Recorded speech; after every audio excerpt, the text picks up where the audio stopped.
आगे बढ़ेंगे, बड़ी खबर। एमपी में बाघ और चीतों की मौत पर एनटीसीए एक्टिव मोड में 28 और 29 मई को भोपाल में होगी एनटीसीए की बैठक और केंद्रीय वन और पर्यावरण मंत्री भूपेंद्र यादव 29 मई को होंगे बैठक में शामिल। मंत्री यादव कल शाम आएंगे भोपाल। कूनो में अब तक हो चुकी है 6 चीतों की मौत, इनमें से 3 शावक थे और एमपी में आपसी संघर्ष और अन्य कारणों से इस साल 10 से ज्यादा बाघ गंवा चुके हैं जान। एनटीसीए की टीम चीतों के रखरखाव और उनकी दूसरे पार्क में शिफ्टिंग सहित बाघों की टेरिटरी को लेकर ले सकती है फैसला। भोपाल में आबादी के पास बाघों की मौजूदगी के कारण उनकी सुरक्षा और राता पानी को टाइगर रिजर्व बनाने पर भी विचार होगा। तो एमपी में बाघ और चीतों की मौत पर एनटीसीए एक्टिव मोड में दिखाई दे रही है। 28 और 29 मई को भोपाल में होगी एनटीसीए की बैठक। केंद्रीय मंत्री भूपेंद्र यादव भी इसमें शामिल होंगे और भोपाल वो पहुंचेंगे। कूनो में अब तक 6 चीतों की मौत हो चुकी है। बता दें कि नामीबिया से इन्हें लाया गया था, जिनमें से 3 तो शावक हैं जिनकी जान चली गई है। इस साल 10 से ज्यादा बाघ गंवा चुके हैं अपनी जान। टेरिटरी को लेकर कहीं ना कहीं एक बड़ा विवाद नजर आता है, क्योंकि आपसी झगड़े में यानी कि आपसी टकराव की वजह से मौत हुई है बाघों की। और वहीं अगर हम चीतों की बात करें तो उनमें भी एक चीते की मौत इसी वजह से हुई थी। और केंद्रीय मंत्री भूपेंद्र यादव भी इस बैठक में शामिल होने वाले हैं, जो कि एनटीसीए के साथ होगी, जिसमें टेरिटरी को लेकर फैसला लिया जाएगा। हो सकता है कि जो चीते हैं अभी जहां रह रहे हैं उसके बाद उनकी जगह को बदला जाए। तो ओवरऑल जिस तरह से लगातार ये 6 चीतों की मौत हुई और इससे पहले जो बाघ है उनकी भी लगातार 10 बाघ बताए जा रहे हैं जिनकी मौत हो चुकी है, तो ऐसे में बड़े फैसले लिए जा सकते हैं। तो एमपी में बाघ और चीतों की मौत के बाद अब एनटीसीए एक्टिव मोड में 28 और 29 मई को भोपाल में एनटीसीए की बैठक, जिसमें केंद्रीय मंत्री भूपेंद्र यादव भी शामिल होंगे। तो कूनो में अब तक 6 चीतों की मौत हो चुकी है और इस साल 10 से ज्यादा बाघ अपनी जान गंवा चुके हैं। तो केंद्रीय मंत्री भूपेंद्र यादव इस बैठक में शामिल होंगे और भोपाल पहुंच रहे हैं और कल ये बैठक होगी 28 और 29 मई को भोपाल में एनटीसीए की बैठक, जिसमें वो शामिल होंगे।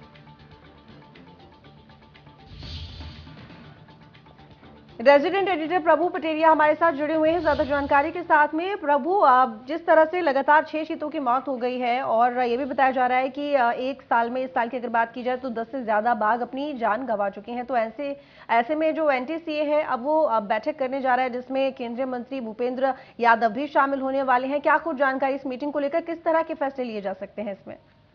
बिल्कुल रितु, ये एक अचानक बैठक कॉल की गई है और भोपाल इसका सेंटर बनाया गया है। एनटीसीए ने अभी तक ऐसी अपनी फुल बोर्ड मीटिंग दिल्ली के बाहर उनका जो कार्यालय है वो कम ही की है, क्योंकि मध्य प्रदेश में 2 महीने के अंदर 6 चीतों की मौत हो चुकी है, जिसमें से 3 शावक थे और एक शावक अभी भी जो है गंभीर स्थिति में बताया जा रहा है, इलाज जो उसका किया जा रहा है। और इसी बीच में मध्य प्रदेश में ये जो नेशनल पार्क हैं और या टेरिटोरियल साइट में 10 से ज्यादा बाघों की मौत अभी तक हो चुकी है, कुछ का शिकार हो गया है। मानव और बाघ का द्वंद्व लगातार बढ़ता जा रहा है। उसको देखते हुए एनटीसीए ने भोपाल में बैठक करने का निर्णय लिया केंद्रीय मंत्री की सहमति से, और कल ये बैठक शुरू हुई है। यहाँ Indian institute of forest management का जो सेंटर है भोपाल में, वहां पर ये बैठक होगी। केंद्रीय पर्यावरण और वन मंत्री भूपेंद्र यादव इसमें 29 तारीख को शामिल होंगे इस बैठक में। कल दिन भर बैठकर अधिकारी, मध्य प्रदेश के अधिकारियों के साथ बैठकर विचार विमर्श करेंगे, तमाम रास्ते देखेंगे कि जो पार्क, नेशनल पार्क है उनको किस तरीके से कॉरिडोर से जोड़ा जाए, कैसे जो सड़कों से जो कई बार ट्रेन से कटकर बाघ की मौत हो जाती है, गाड़ियों से टकरा जाते हैं, इसको कम किया जाए। और बाघ का जो एरिया है, जो नेशनल पार्क का एरिया, जो संरक्षित क्षेत्र, उसको कैसे बढ़ाया जाए, कोर एरिया के अलावा जो बाहर बफर एरिया जो होता है उसको कैसे बढ़ाया जाए। इसमें भोपाल का भी वो दौरा कर सकते हैं उस क्षेत्र का, जहां पर कि 6 बाघ अभी भोपाल में केरवा और कलियासोत डैम के इलाके में है, जहां पर कई फार्म हाउस बन गए हैं, होटल बन गए हैं, लोगों के बड़े बड़े बंगले बन गए हैं। तो उस पूरे एरिया को नोटिफाई करने के बारे में भी इस बार विचार हो सकता है। और बहुत उम्मीद जताई जा रही है कि हो सकता है वन मंत्री उस एरिया का खुद ही अपनी आंखों से मुआयना करें, दौरा करें, उसके बाद इसके बारे में कोई निर्णय लिया जाएगा। तो बिल्कुल प्रभु, लेकिन ये जो चीते हैं जिनकी मौत हुई है कूनो में, 6 ये चीते हैं जिनकी मौत हो गई है, जिनमें से 3 तो शावक ही रहे हैं। ऐसे में क्या इनको लेकर भी, इनके स्थान को बदलने को लेकर, इनके वन को बदलने को लेकर भी कोई फैसला लिया जा सकता है? बिल्कुल रितु, एनटीसीए ने अभी 2 दिन पहले ही एक कमेटी बनाई है चीतों के बारे में निर्णय लेने के लिए। वो कमेटी आकर के सदस्य भी इस बैठक में शामिल होंगे। बिल्कुल, स्टीयरिंग कमेटी की बात कर रहे हैं आप? जी हाँ, वो स्टीयरिंग कमेटी के लोग भी शामिल होंगे और ये देखा जाएगा कि मध्य प्रदेश के कूनो के अलावा कहाँ-कहाँ चीतों को बसाया जा सकता है। उसमें गांधी सागर डैम के पास जो एक पार्क है, उसको पहले चुना गया है, वहाँ पे तैयारियां शुरू हो गई हैं।